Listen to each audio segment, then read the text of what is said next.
Selamat siang dan salam sejahtera bagi kita semua. Om Swastiastu, Namo Buddhaya, salam kebajikan. Bismillahirrahmanirrahim. Alhamdulillahirabbil alamin. Assalatu wassalamu ala asyrafil anbiya'i wal mursalin sayyidina wa maulana Muhammadin wa ala alihi wa sahbihi ajma'in. Yang terhormat Ibu Sri Mulyani selaku Kepala Sekolah SDN 3 Jatiharjo, yang saya hormati segenap jajaran Dewan Guru dan staf SDN 3 Jatiharjo.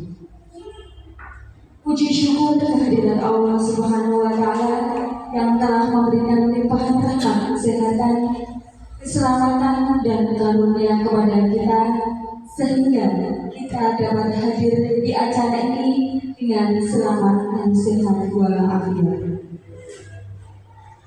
Sholawat serta salam marilah senantiasa kita haturkan kepada junjungan kita Nabi besar Muhammad Sallallahu Alaihi Wasallam yang selalu kita tunggu syafaatnya di yaumul kiamah nanti. Amin ya robbal alamin. Hadirin yang berbahagia, perkenalkan saya Linda Astuti sebagai pembawa acara dalam rangka diseminasi disiplin positif. Adapun susunan acaranya sebagai berikut: 1. Pembukaan, 2. Menyanyikan lagu Indonesia Raya, 3. Sambutan kepala sekolah, 4. Penyampaian materi disiplin positif, 5. Menutup. Memasuki acara yang pertama, yaitu pembukaan. Marilah kita awali kegiatan pada pagi hari ini dengan bacaan basmalah bersama-sama. Bismillahirrahmanirrahim.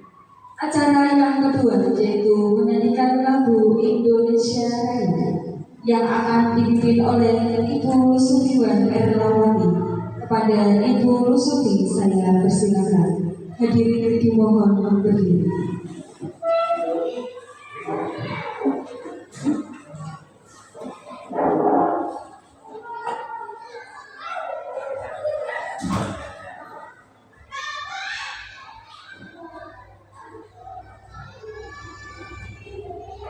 Itulah Indonesia Raya. Indonesia tanah air, tanah tumpah di sanalah aku berdiri jadi pandu hidup. Indonesia kebangsaanku, bangsa dan tanah airku. Marilah kita berseru, Indonesia bersatu. Hiduplah tanahku, hiduplah negeriku, bangsaku, rakyatku semuanya. Bangunlah jiwanya, bangunlah badannya untuk Indonesia Raya. Indonesia Raya, merdeka, merdeka, tanahku, negeriku yang kucinta. Indonesia Raya, merdeka, merdeka, hiduplah Indonesia Raya. Indonesia Raya, merdeka, merdeka, tanahku, negeriku yang kucinta. Indonesia Raya, merdeka, merdeka, hiduplah Indonesia Raya.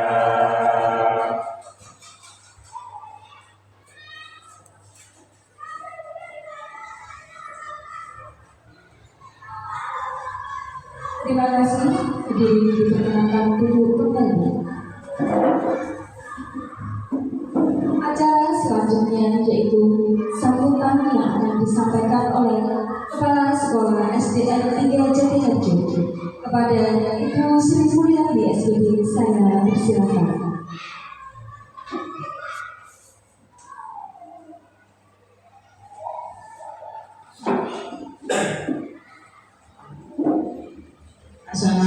Assalamualaikum warahmatullahi wabarakatuh. Waalaikumsalam warahmatullahi wabarakatuh.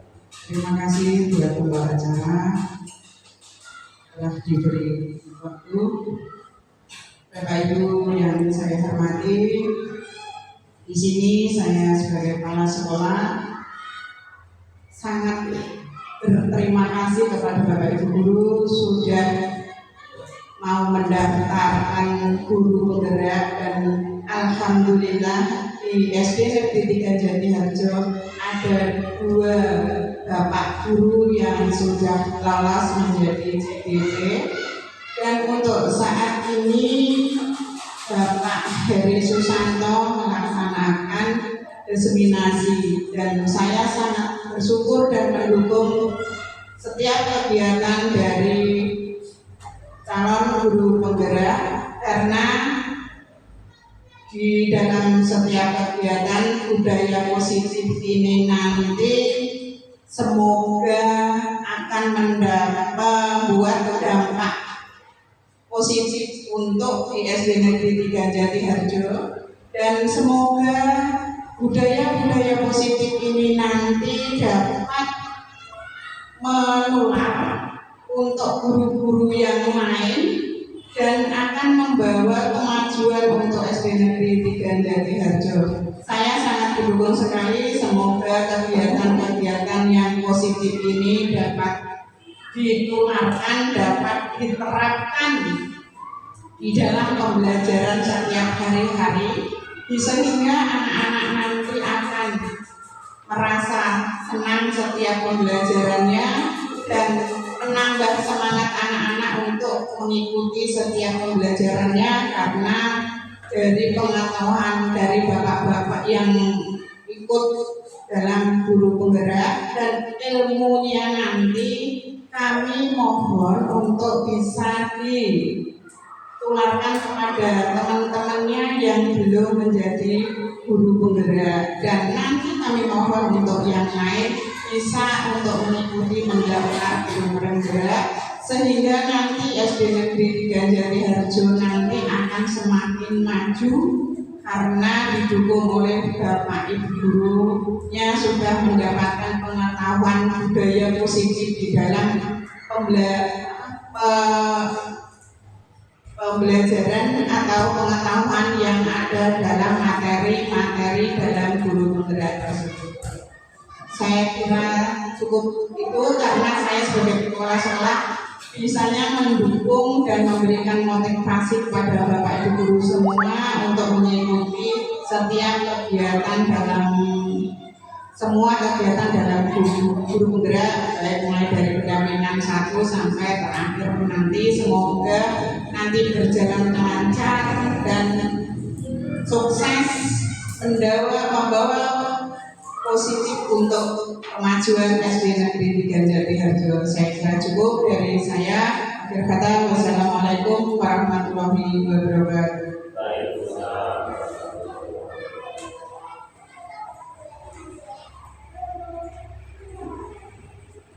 Kepada Ibu Sri Mulyani SPD saya ucapkan terima kasih.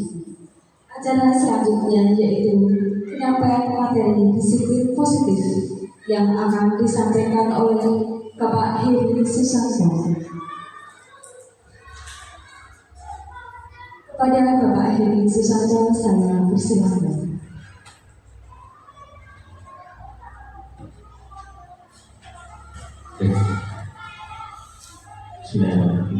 Assalamualaikum warahmatullahi wabarakatuh. Yang saya hormati Ibu Sri Mulyani selaku Kepala SDN 3 Jatiharjo, yang saya hormati pula rekan-rekan guru, teman sejawat saya yang sudah berkenan untuk mengikuti diseminasi pada kegiatan budaya positif yang akan saya sampaikan. Pertama-tama mari kita panjatkan puji syukur kepada Allah Subhanahu wa Ta'ala, yang mana pada hari ini kita masih diberi kesehatan, kekuatan, keikhlasan, sehingga dapat melaksanakan atau mengikuti kegiatan diseminasi budaya positif yang akan saya sampaikan. Salawat serta salam kehadiran kepada Junjungan besar Nabi Muhammad SAW yang kita tunggu-tunggu siapanya di yaumul qiyamah. Bapak, Ibu guru yang berbahagia, sebelum saya melaksanakan apa yang akan saya sampaikan, lalu sedikit saya sampaikan, yaitu bahwa kegiatan ini, budaya positif ini, salah satu tugas yaitu saya menjadi calon guru penggerak di angkatan 10 Kabupaten Grobogan. Saya harus melaksanakan aksi nyata kegiatan budaya positif ini, yaitu pada kegiatan ini yang sampai saat ini saya mengikuti calon guru penggerak, yaitu hampir sudah selesai di modul 1, yaitu rangkaian dari modul 1.1, 1.2, 1.3 dan 1.4, yang dimana di 1.4 saya harus melaksanakan diseminasi budaya positif. Jadi untuk kegiatan pada siang hari ini kita akan membahas budaya-budaya positif yang ada di SDN 3 Yadiarjo. Ya, sebelum kita lebih lanjut, kita akan melaksanakan SBB supaya kita tetap bersemangat mengikuti kegiatan pada siang hari ini, yaitu kita akan melakukan tepuk tangan. Di sini Yaitu tepuk pagi, siang, malam. Dan untuk pagi yaitu tepuknya 1 kali, siang 2 kali, malam setengah. Kalau tidak sampai, karena apa? Malam waktunya istirahat. Oke, kita coba nih. Kita sama-sama. Misalnya pagi, siang, malam. Berarti beda kurang fokus. Baru kita mulai belum fokus ya. Ayo ulangi lagi. Pagi, siang, malam. Pagi, siang, malam. Siang, pagi, siang, malam. Sekali lagi ya, supaya kita lebih fokus untuk melaksanakan kegiatan ini. Pagi, siang, malam. Pagi, siang, pagi, malam. Tepuk tangan untuk kita semua. untuk ice breaking ini salah satu cara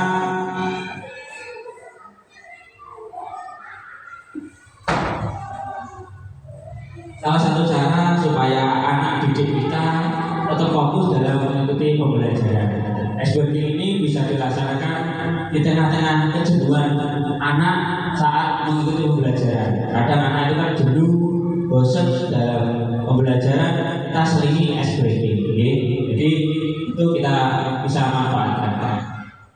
Di sini yaitu tujuan pendidikan. Menurut Ki Hajar Dewantara, menuntut segala kodrat yang ada pada anak agar mereka mencapai keselamatan dan kebahagiaan yang setinggi-tingginya, baik sebagai manusia maupun sebagai anggota masyarakat. Terus untuk yang kedua, kita akan membahas tentang filosofi pendidikan menurut Ki Hajar Dewantara.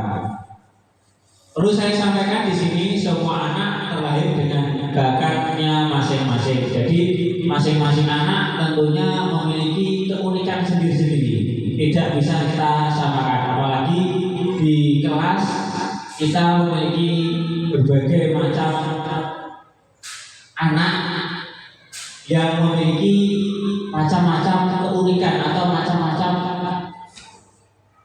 khas ya. Anak itu berbeda-beda. Jadi tidak bisa kita samaratakan. Kalau anak tersebut semakin banyak, tentunya juga semakin banyak pula keunikan yang ada di diri anak itu sendiri. Tugas guru yaitu sebagai penuntun bakat tersebut agar anak tumbuh dengan selamat dan bahagia. Jadi perlu kita garis bawahi, guru yaitu punya tugas menuntun, bukan menuntut. Jadi itu apa anak tersebut memiliki bakat apa kita tuntun, seperti itu. Nah, guru itu ibarat petani, dan anak ibarat biji jagung. Nanti kita jelaskan untuk slide berikutnya. Terus di sini kita harus menyesuaikan dengan kodrat alam dan kodrat zaman. Yang terakhir yaitu berpihak pada murid. Artinya kita harus, kalau dalam guru penggerak sering terima dengan menghamba pada murid, yaitu dengan menghamba. Artinya kalau guru bukan manut kepada anak, tidak. Jadi kita yang menyesuaikan kepada anak tersebut. Anak itu maunya apa, kita tuntut seperti itu. Bukannya kok masa guru manut kalau murid manut. Oke, jadi arti menghamba kita apa, jangan salah artikan. Ya, di sini konsep pendidik sama dengan petani. Jadi siswa ibarat benih jagung. Di sini kita contohkan siswa benih jagung yang baik atau yang berkualitas dengan siswa benih jagung yang kurang baik. Sama-sama benih jagung. Ya, kita tanam benih jagung tersebut. Ini contohnya yang pertama, siswa sebagai benih jagung yang baik kita tanam, tetapi dalam proses penanaman itu tidak ada perawatan. Saatnya memupuk tidak kita pupuk, saatnya kita apa, siram tidak kita siram, nanti akan hasilnya bagaimana kira-kira? Dari benih jagung yang baik tadi pasti akan kurang bagus atau kurang bagus. Nah, yang satunya siswa sebagai benih jagung yang kurang baik kita tanam yang baik pula. Bagaimana apa menanamnya, bagaimana cara menyiramnya, bagaimana cara mendapatkan pupuknya, kita sesuaikan dengan kebutuhan jagung tersebut. Ya, nanti akan menghasilkan jagung yang baik. Dan ini kita apa, gambaran ini kita apa sebagai pembelajaran anak yang baik. Apabila kita tidak rawat atau kita tidak didik dengan yang baik, tentunya anak tersebut kurang maksimal untuk mendapatkan hal yang baik pula. Beda dengan anak yang kurang baik tadi, kita di sekolah kita pelajari, kita didik yang baik, kita bisa mencontohkan kepada anak tersebut dengan hal yang baik, tentunya anak tersebut juga akan mendapatkan pembelajaran yang baik pula. Terus di sini apakah makna budaya positif? Ya, contoh apa contoh penerapan positif yang telah kita terapkan? Jadi saya pun juga sudah apa mengalami atau mempraktekkan budaya positif tersebut di kelas saya sendiri, tentunya kelas 4. Jadi saya berbicara seperti ini juga sudah mengalami seperti itu. Jadi budaya positif di sekolah yaitu nilai-nilai atau kebiasaan-kebiasaan di sekolah yang berpihak pada prestasi didik agar mereka dapat berkembang menjadi pribadi yang kritis, penuh hormat dan bertanggung jawab. Itu nilai dari budaya positif yang akan kita bahas pada hari ini. Terus perubahan atau paradigma yang perlu kita laksanakan yaitu untuk membangun budaya positif di sekolah, kita perlu menyediakan lingkungan yang positif pula.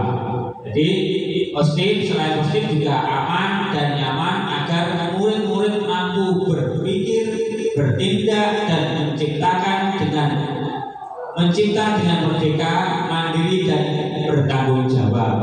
Selain kita mengembangkan budaya positif, tentunya kita juga tidak kalah pentingnya menyediakan ini lingkungan yang positif juga, aman dan nyaman. Jadi anak tersebut juga akan merasa nyaman di sekolahan. Lingkungan juga aman nyaman. Jadi anak tersebut akan merasa tenang dalam melaksanakan pembelajaran yang ada di sekolah. Yang kedua, hasilnya disiplin dikaitkan dengan kontrol.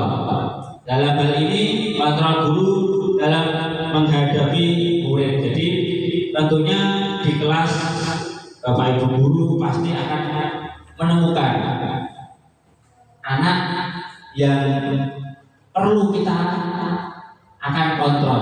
Nah, dalam hal apa Pak? Banyak. Jadi anak-anak tersebut tentunya memiliki tadi yang saya sampaikan di depan, mempunyai ciri khas sendiri-sendiri atau kepribadian yang unik. Itu perlu kita kontrol apabila sudah melewati garis atau rel yang sudah berjalan. Nah, kalau anak tersebut menyimpang sedikit perlu kita kontrol karena kita sebagai seorang pendidik. Nah, dia berbuat salah atau tidak nanti kita bahas di slide yang berikutnya. Jadi saya bisa mengontrol orang lain, teorinya Anda tidak bisa mengontrol orang lain. Yang mengontrol pasti diri kita sendiri. Pemaksaan ada pada saat rujukan gagal. Jadi teorinya kolaborasi atau kesepakatan menciptakan pilihan-pilihan baru. Terus model berpikir menang atau kalah. Teori kontrolnya model berpikir menang dan menang. Nah, apa makna disiplin? Di sini kita akan jelaskan kata disiplin sering dikaitkan dengan tata tertib, teratur, dan kepatuhan pada suatu peraturan. Kata disiplin juga sering dihubungkan dengan hukuman, padahal itu sungguh berbeda karena belajar dengan disiplin tidak harus dengan memberi hukuman. Jadi ini pembelajaran kita semua. Saya pun juga masih tahap belajar. Nanti kita akan belajar bersama tentang disiplin. Karena sejak dari dulu yang namanya disiplin itu pasti akan dikaitkan dengan hukuman. Kalau tidak, anak yang tidak sesuai akan mendapat hukuman. Anak yang kurang sesuai akan mendapat hukuman. Anak yang melakukan kesalahan akan mendapatkan hukuman. Itu miskonsepsi yang perlu kita luruskan. Jadi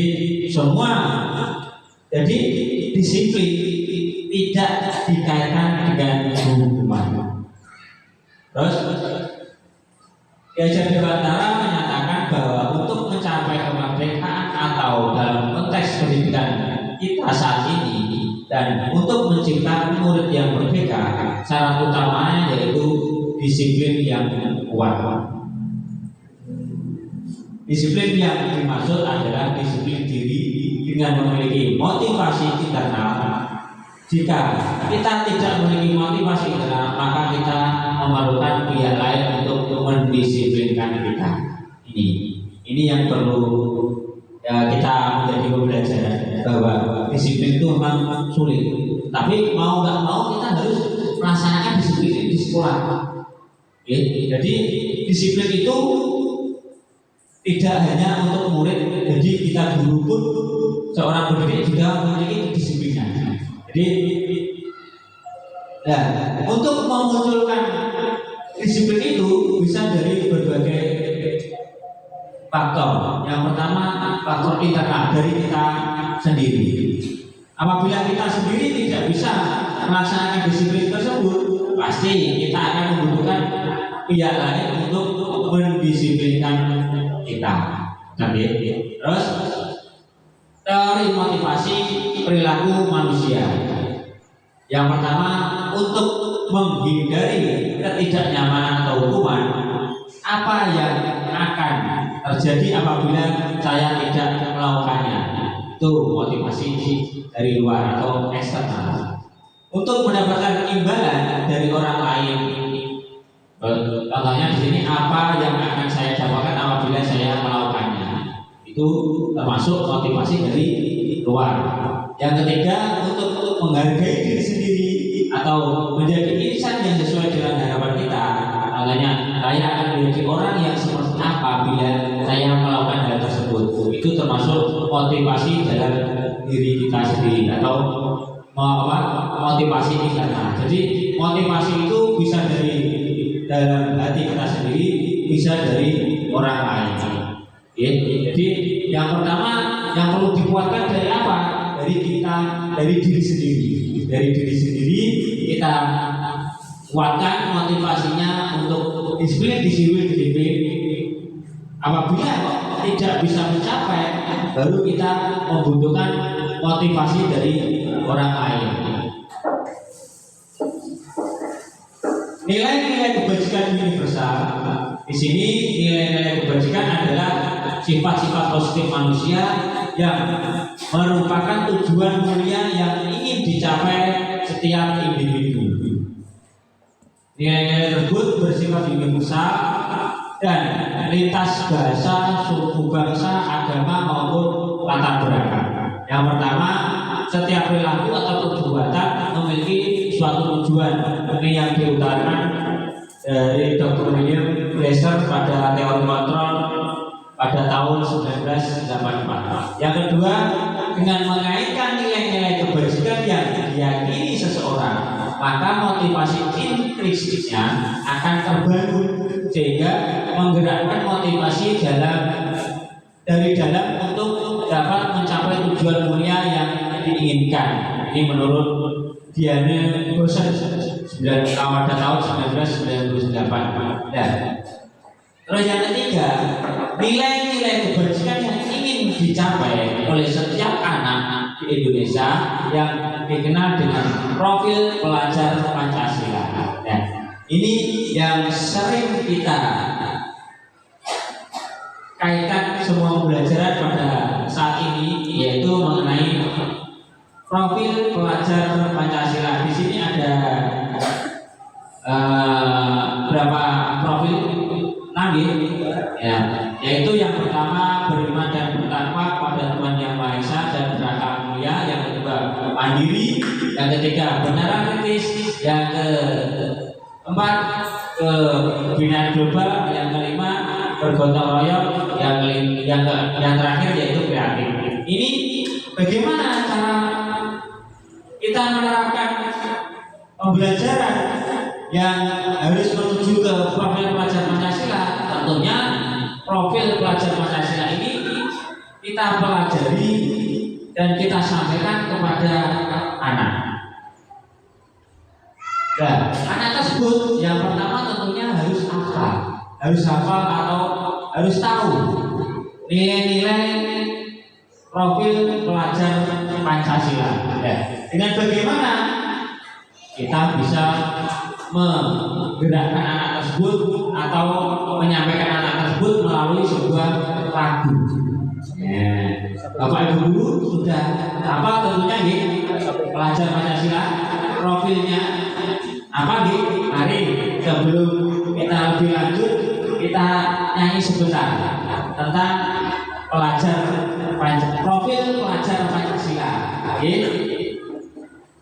Yuk, kita mulai 1, 2, 3. Pelajar Pancasila beriman dan bertakwa pada Tuhan Yang Esa dan berakhlak mulia, berkebinekaan global, gotong royong mandiri, kreatif dan bernalar kritis. Dengan mengajak anak-anak menyanyi lagu profil pelajar Pancasila,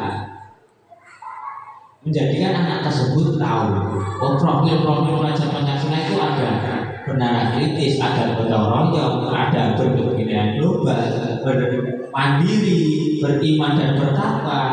Setelah anak itu tahu, kita uraikan satu persatu.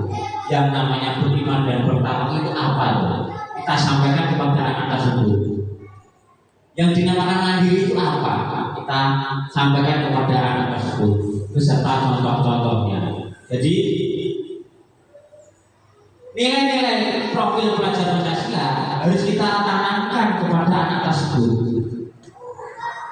Apa benar kritis, kebinekaan global itu apa, gotong royong itu apa, kreatif itu apa, kita tanamkan kepada anak tersebut supaya anak itu tahu dan paham, tidak hanya sekedar menyanyikan.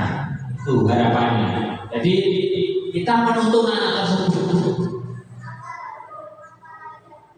sehingga nanti diharapkan tercapai nilai-nilai profil pelajar Pancasila.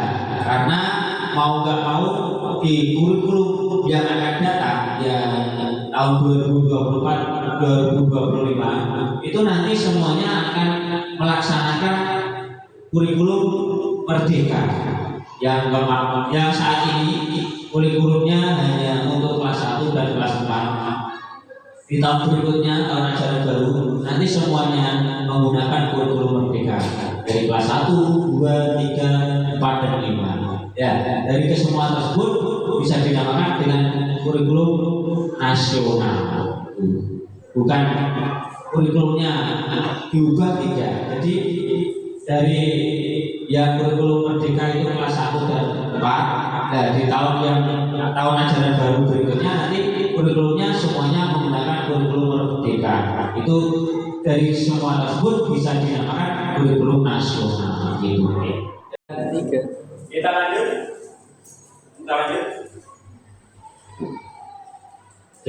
Kita lanjut. Tadi sampai nilai-nilai universal ya, sampai apa? Pelajar Pancasila. Terus ya, di sini digambarkan budaya positif itu di luar sini. Nah, di dalam budaya positif tentunya ada lingkungan yang positif pula. Tadi sudah saya sampaikan. Di dalam lingkungan tersebut ada keyakinan kelas. Nah, di dalam lingkungan kelas ada peraturan kelas. Nah, nanti yang kita akan bahas di sini, kita di lingkaran besar ini di dalamnya ada apa saja.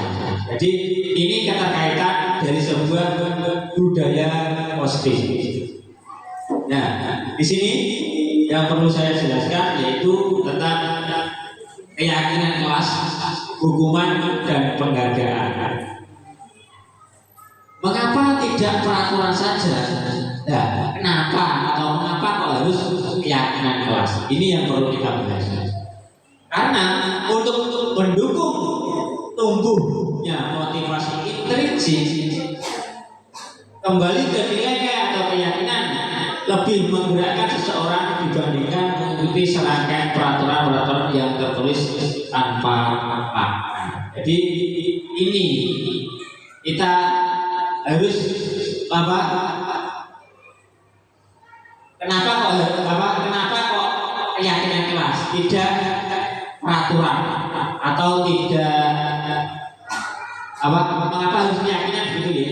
Jadi ini alasannya karena untuk mendukung tumbuhnya motivasi intrinsik atau tumbuhnya motivasi di dalam diri kita, nilai-nilai atau keyakinan lebih menggerakkan seseorang dibandingkan dengan serangkaian peraturan-peraturan yang tertulis bahkan tanpa makna, tidak hanya peraturan-peraturan saja itu.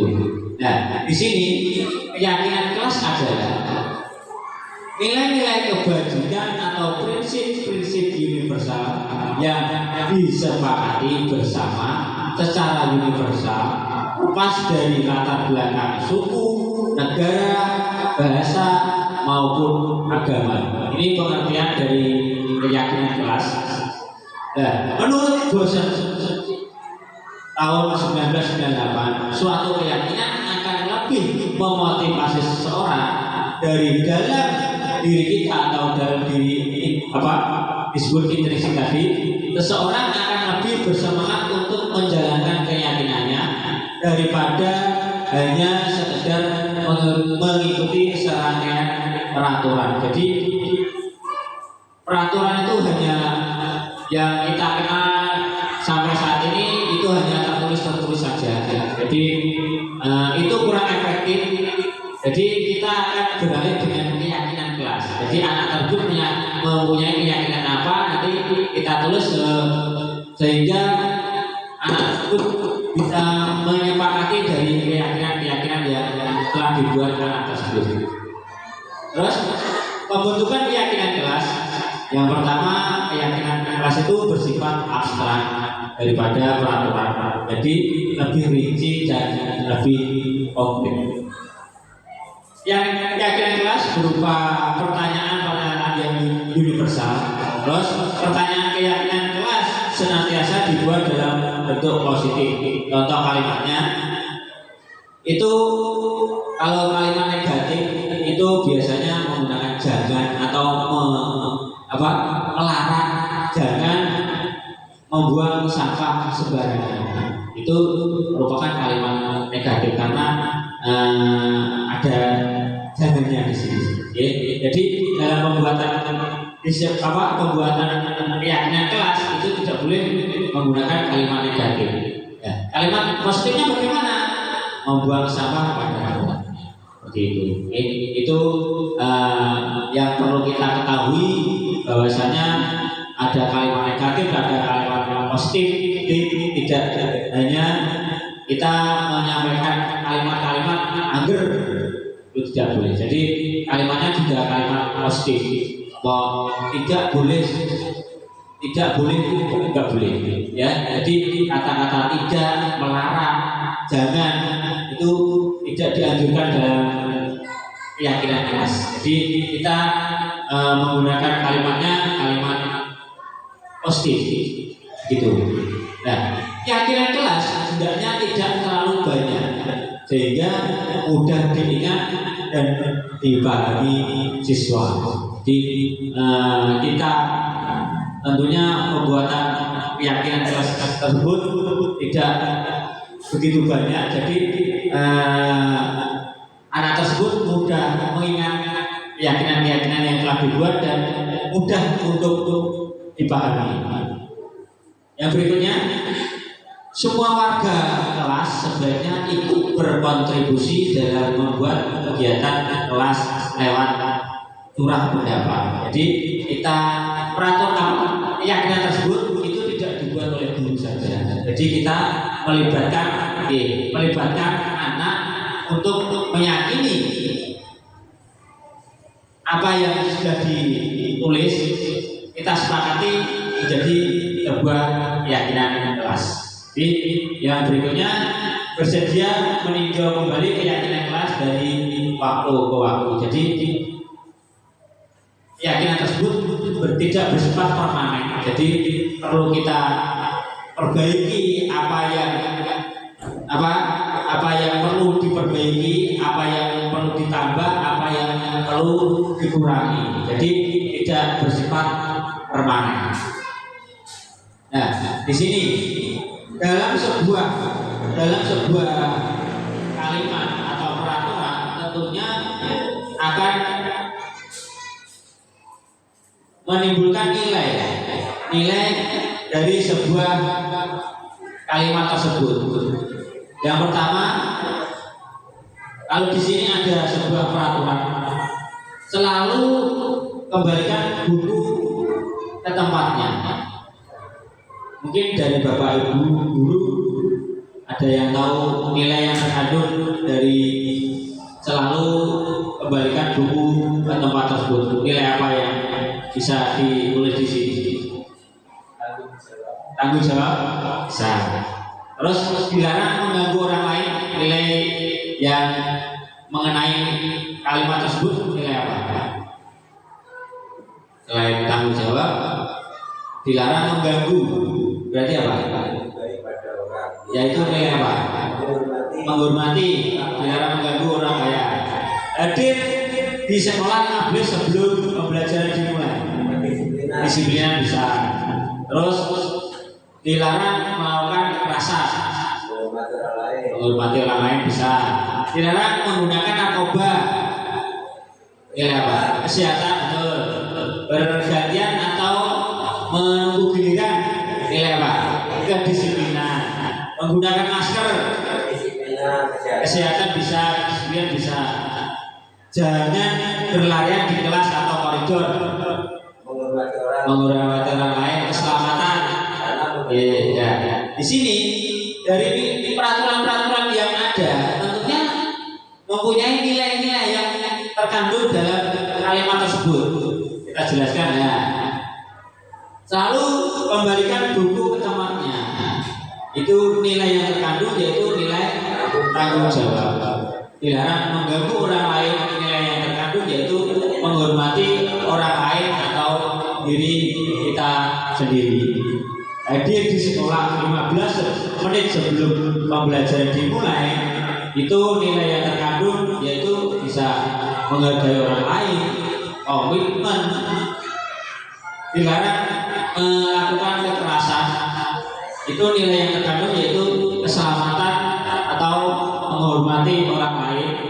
Terus dilarang menggunakan narkoba, nilai yang terkandung yaitu kesehatan, bergantian atau menunggu giliran, itu nilai yang terkandung menghormati orang lain atau kesabaran.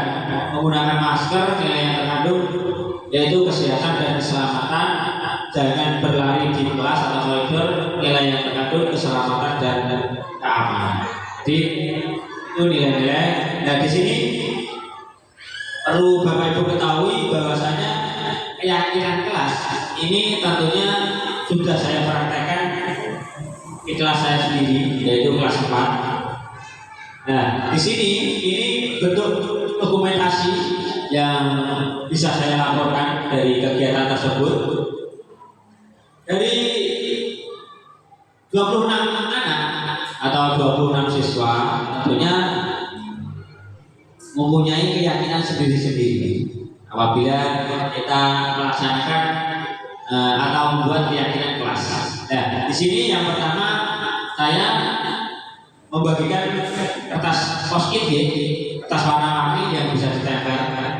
Nah, setelah saya bagikan anak tersebut, saya suruh menuliskan keyakinan dari diri anak tersebut yang bisa diyakini, yang bisa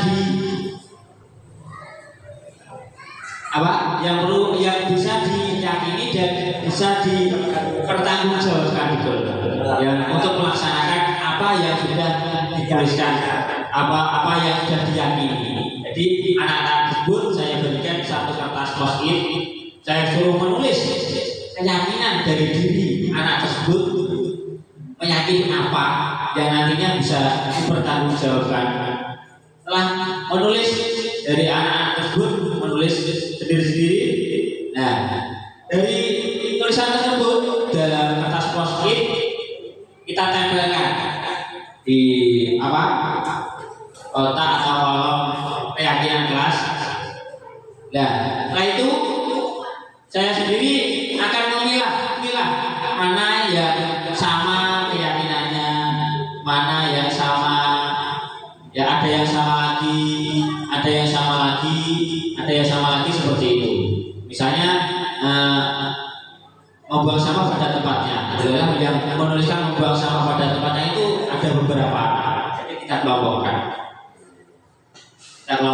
menurut keyakinan kelas dari anak tersebut.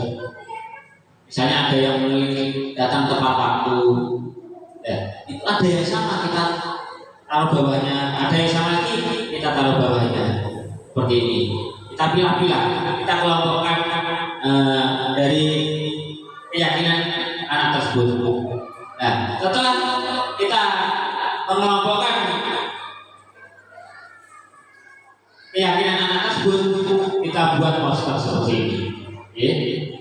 Ya, jadi ini bentuk keyakinan kelas di kelas 4. Jadi di sini dalam poster tersebut kami guru dan murid di kelas 4 meyakini untuknya. Ini sebuah kesepakatan, sebuah keyakinan yang ada di kelas 4 yang perlu kita pertanggungjawabkan. Jadi tidak hanya guru saja, tidak hanya murid saja. Jadi kita melibatkan guru dan murid dalam membuat keyakinan kelas tersebut.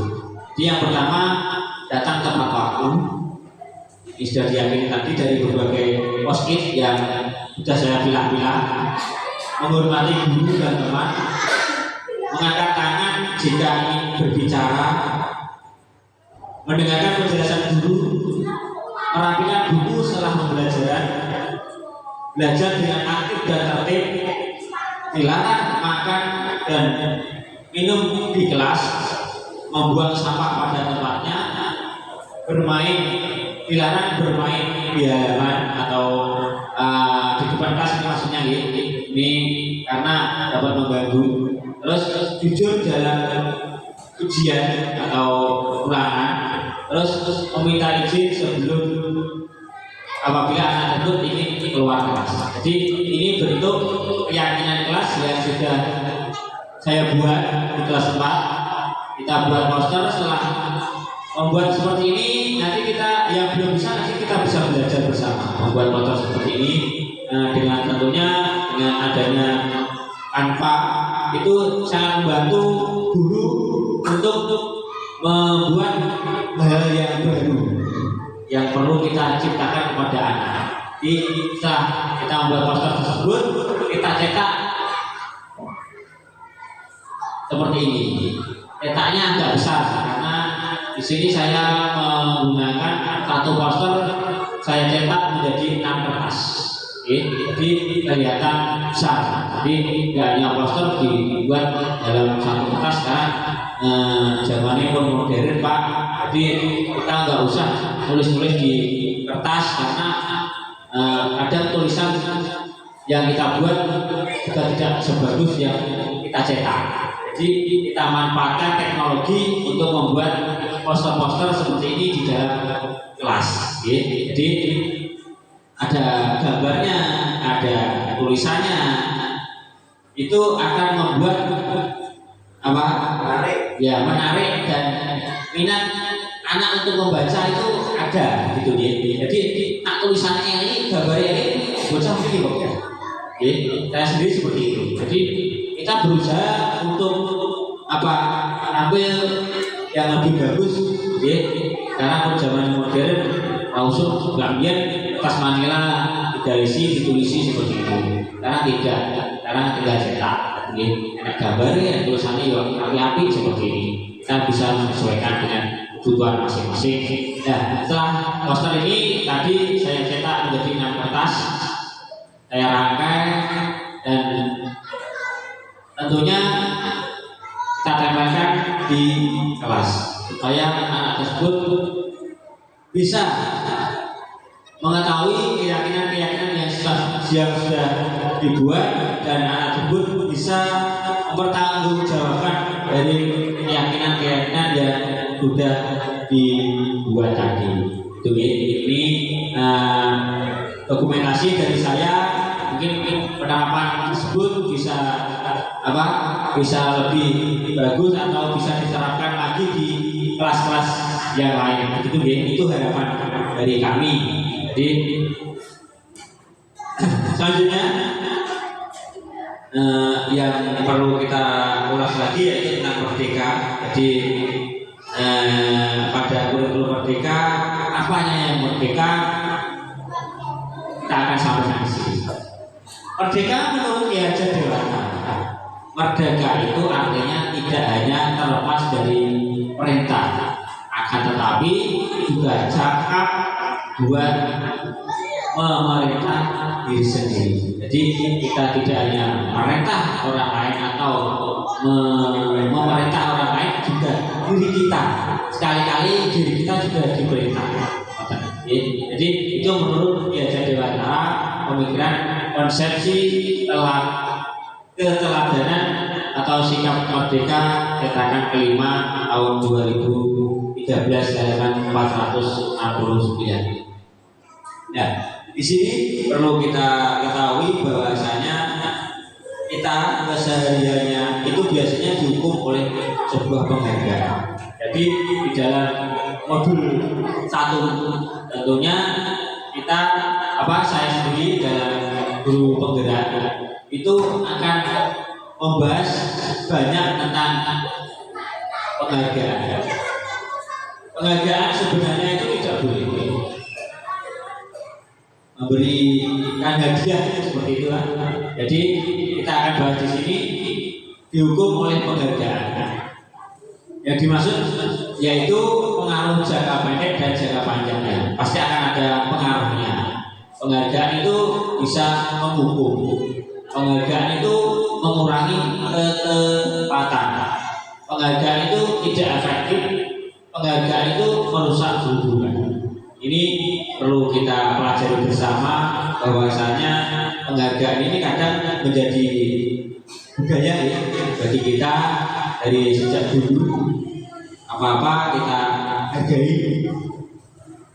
Nah, bentuk program kebajikan atau apresiasi di sini dalam memberikan apresiasi atau pengakuan perlu diingat beberapa hal. Yang pertama, beri pengakuan secara khusus dan pada anak tersebut.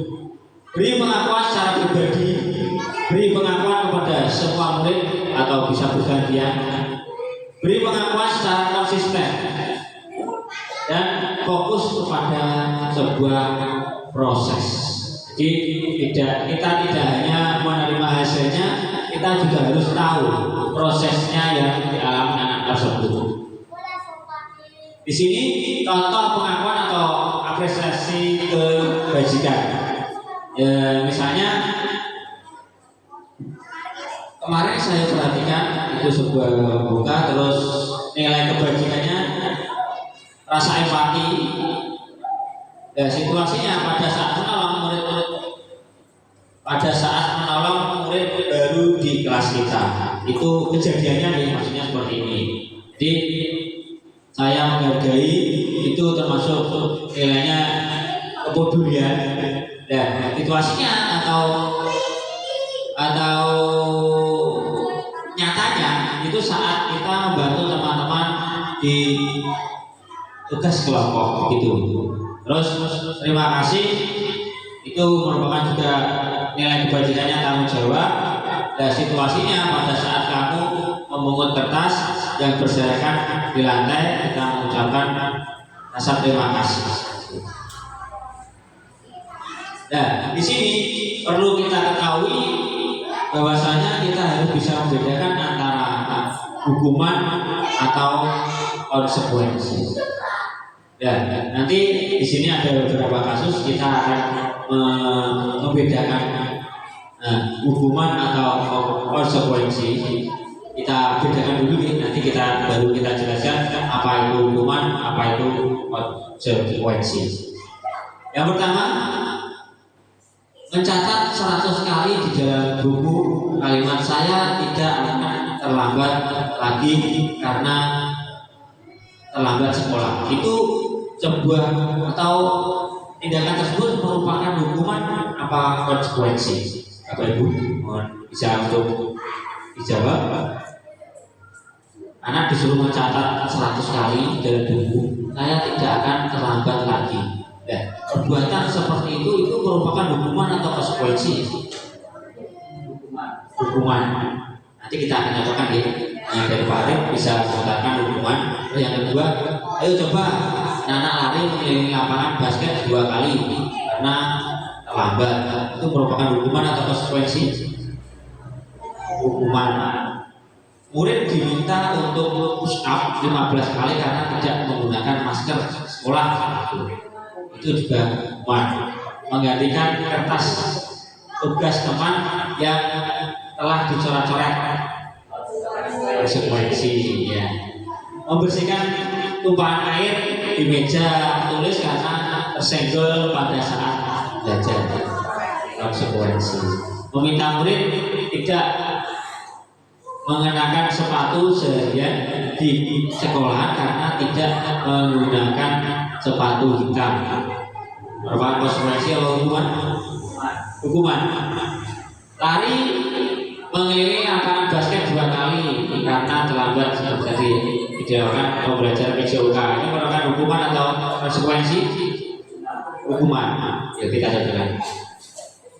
Oh, konsekuensi. Jadi karena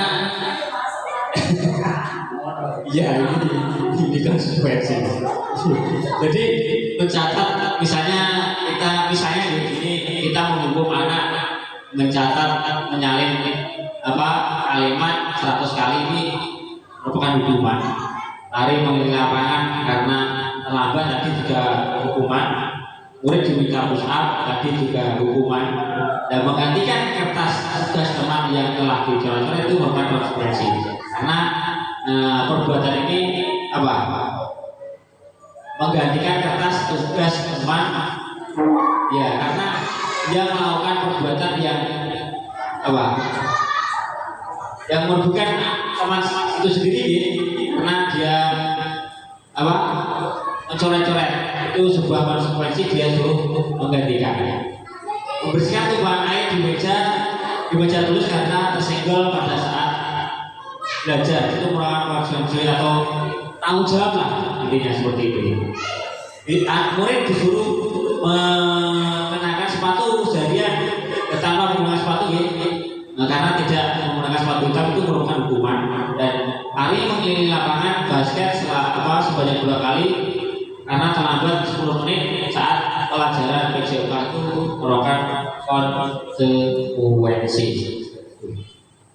Nah, di sini kita bisa membedakan antara hukuman dan konsekuensi.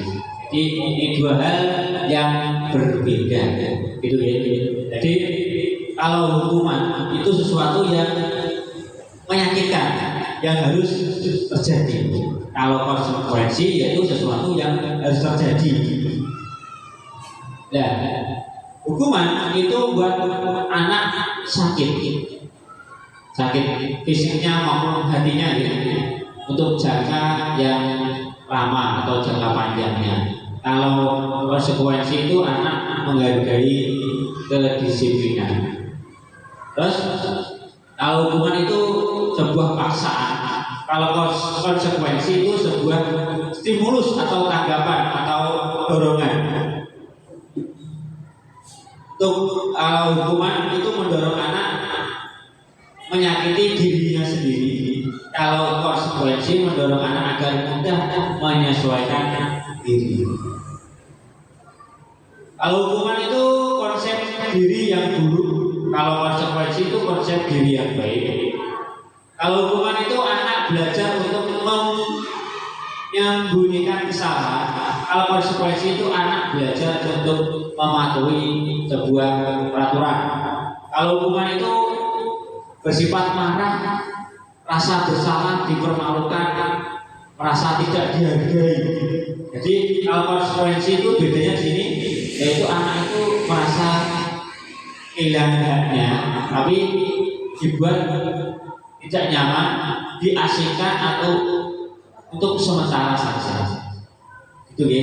Ini jadi perbedaan hukuman dan konsekuensi.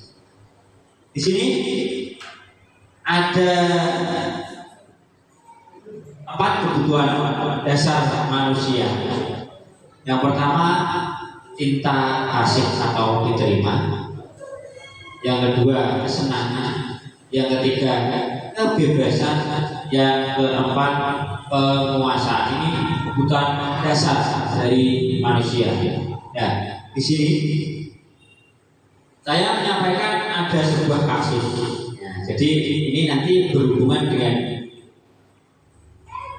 kebutuhan dasar dari manusia ini.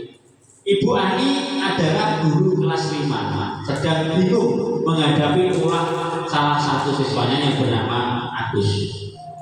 Beberapa anak telah datang mengeluhkan Agus yang seringkali meminta bekal makan siang mereka dengan memaksa. Jika Anda menghadapi situasi seperti Ibu Ani, apa yang Anda lakukan? Dan menurut Anda, kira-kira alasan Agus melakukan tersebut itu apa?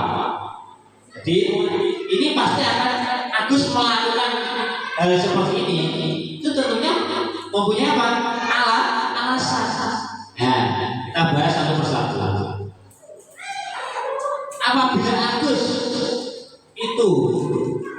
Apabila jawaban Agus karena ia lapar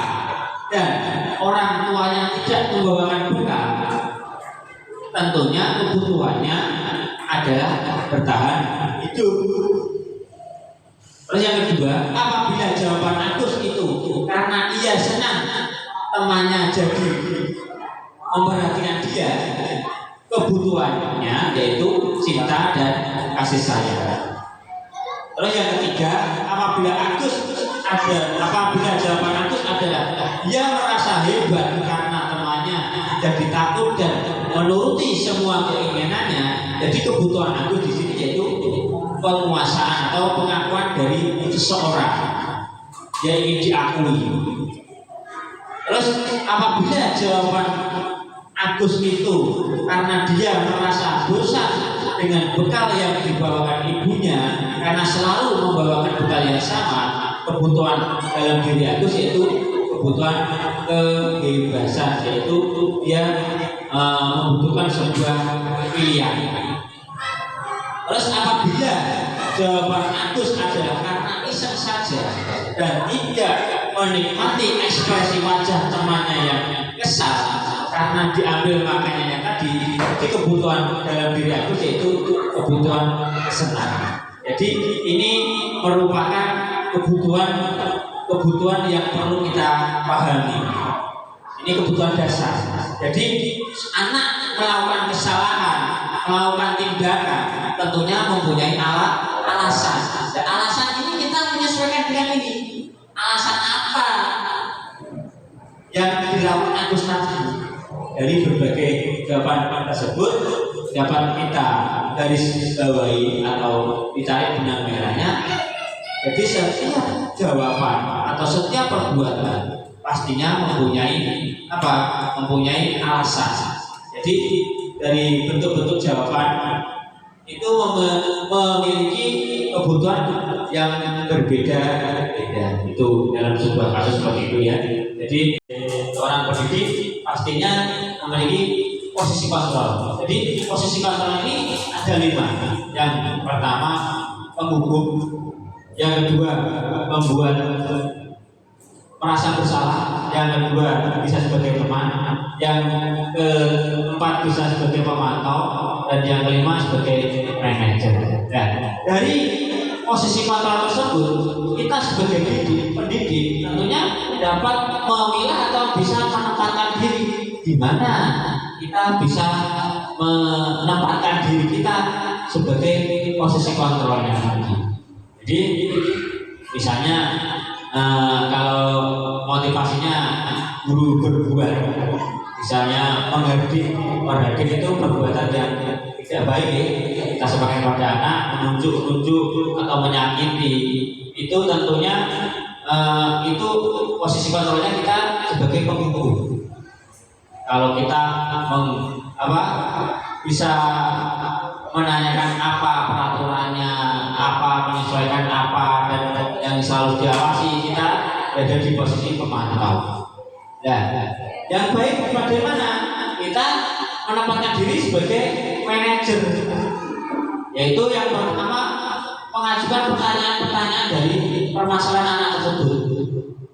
Terus apa yang kita yakini, apa yang bisa kita kerjakan untuk memperbaiki hal tersebut. Dan di sini posisi kontrolnya kita sebagai manajer dan menguatkan pribadi anak tersebut. Kenapa kok seperti ini?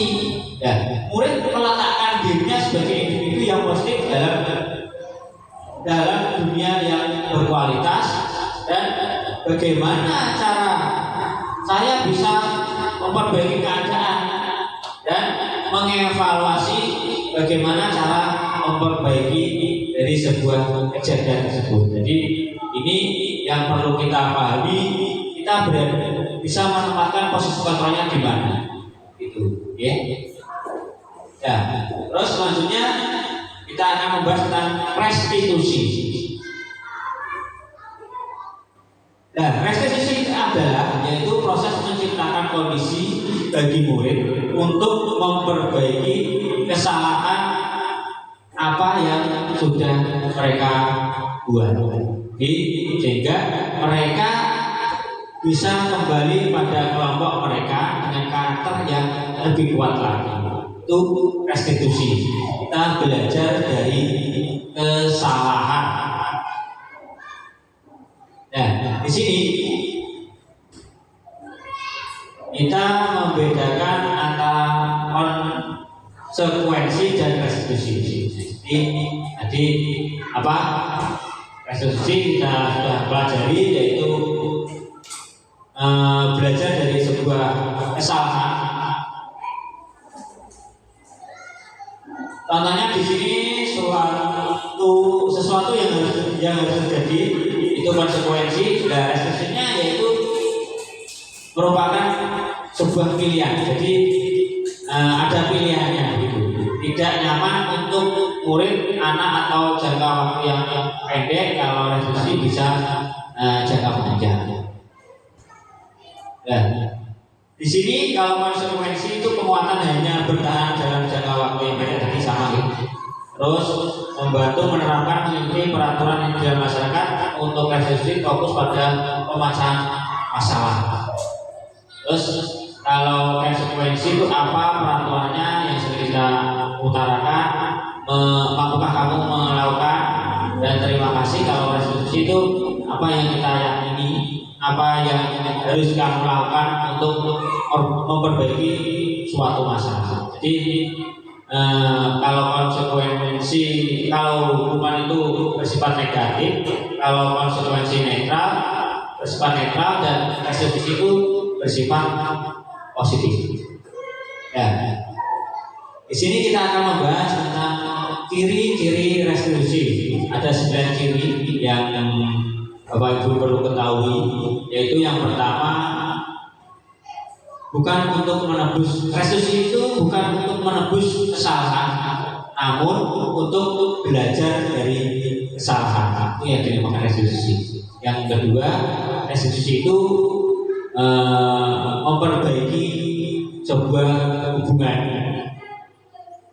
Yang ketiga, restitusi itu sebuah tawaran, bukan sebuah paksaan. Yang keempat, restitusi itu menuntut untuk melihat di dalamnya lagi. Yang kelima, restitusi itu mencari kebutuhan dasar yang mendasari sebuah tindakan. Yang keenam, restitusi diri adalah cara yang paling baik untuk memperbaiki diri. Yang ketujuh, restitusi berfokus pada karakter, bukan untuk bukan sebuah tindakan. Dan yang nomor 8, restitusi itu berfokus pada sebuah solusi.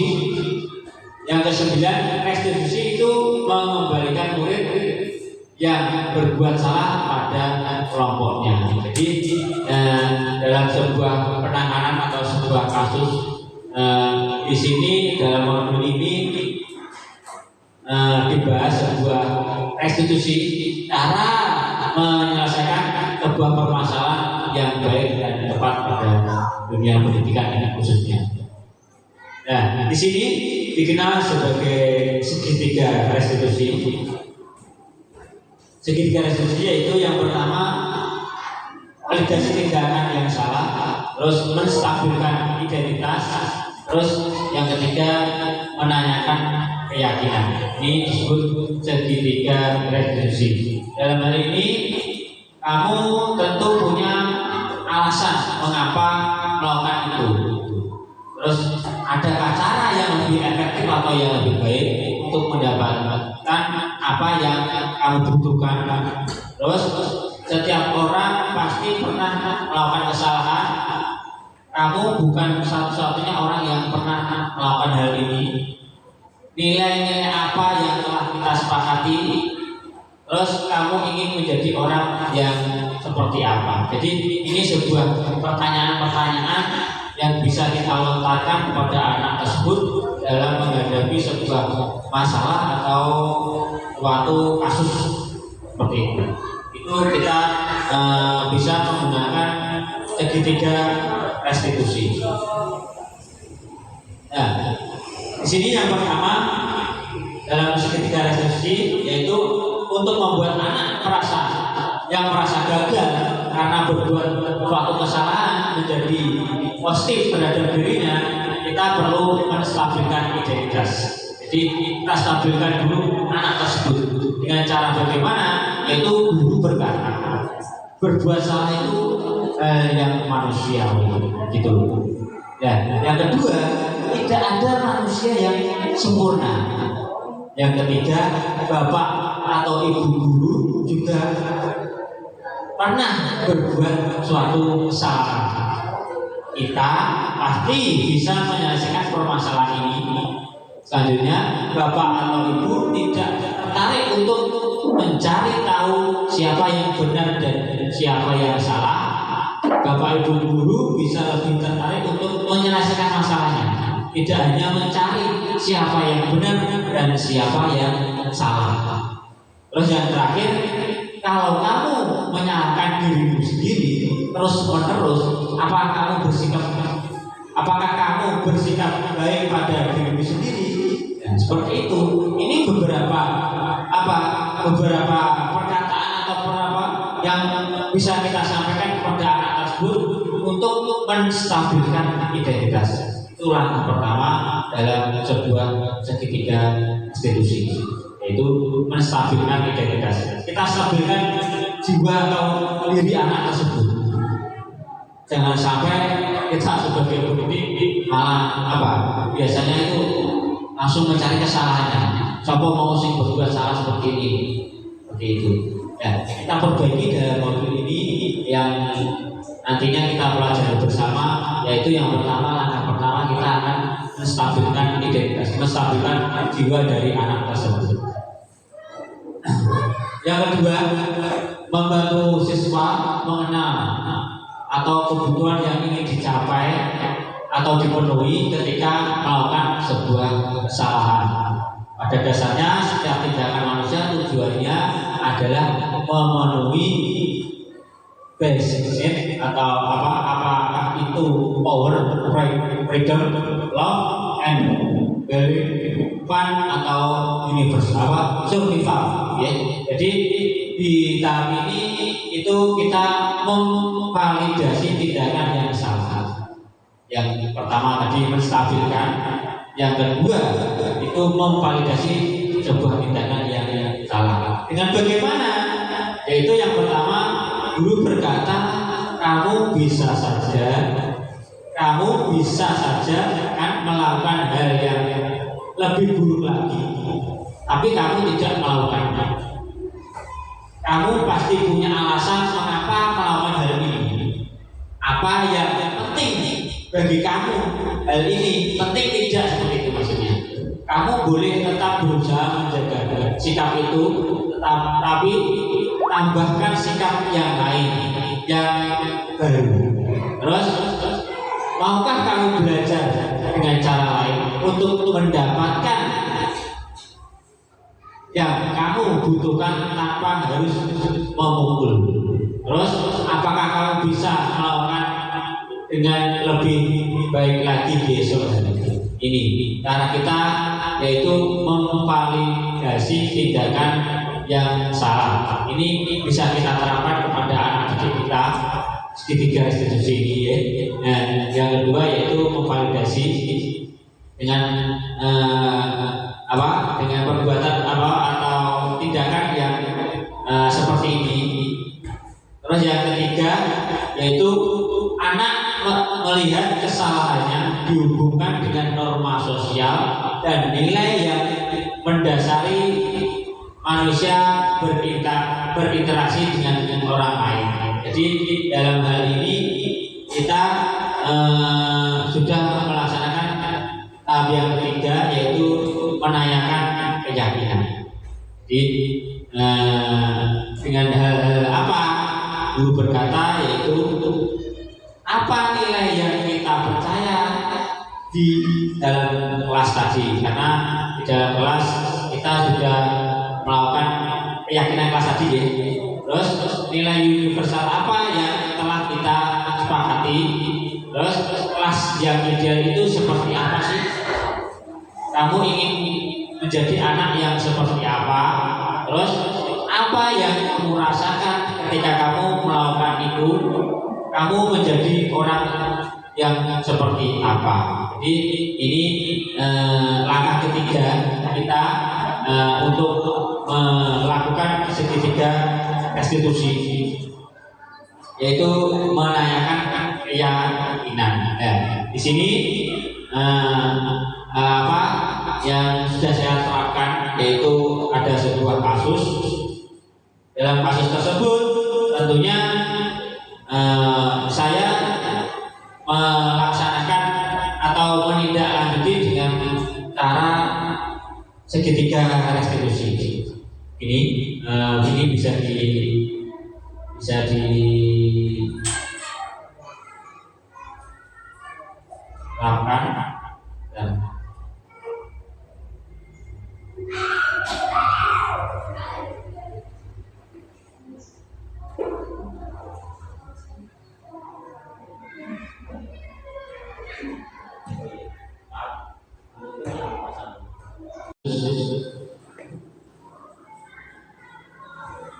Di sini ada anak Elsa yang tidak melakukan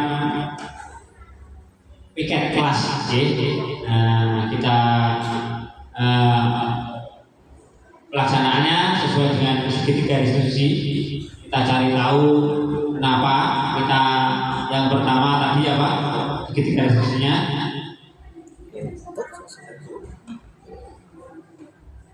Yaitu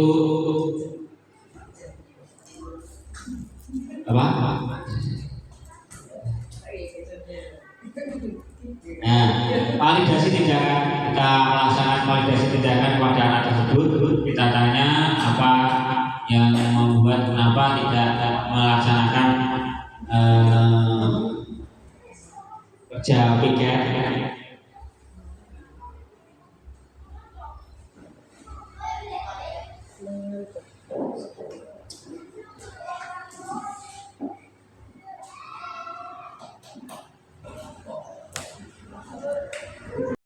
Ini contoh penerapan dari saya, bisa untuk sebagai pembelajaran kita semua bagaimana cara menerapkan segitiga restitusi yang ada di kelas masing-masing. Terima kasih, sekian dari saya.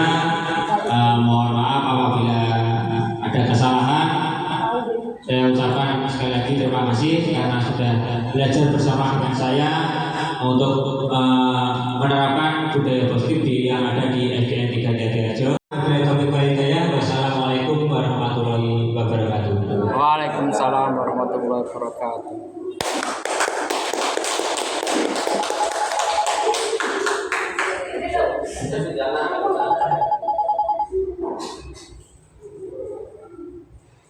Terima kasih kepada Bapak Heri yang telah menyampaikan materi yang luar biasa dan sangat bermanfaat serta dapat menambah wawasan kita semua, sehingga kita dapat menerapkan budaya positif di kelas kita masing-masing. Acara yang terakhir yaitu penutup. Marilah kita tutup acara pada pagi hari ini dengan mengucapkan hamdalah bersama. Alhamdulillahirabbil alamin. Demikian rangkaian acara pada siang hari ini. Saya Dinda Astuti mengucapkan terima kasih. Mohon maaf apabila terdapat tingkah laku atau kata yang kurang berkenan di hati Bapak Ibu sekalian. Wassalamualaikum warahmatullahi wabarakatuh. Waalaikumsalam warahmatullahi wabarakatuh.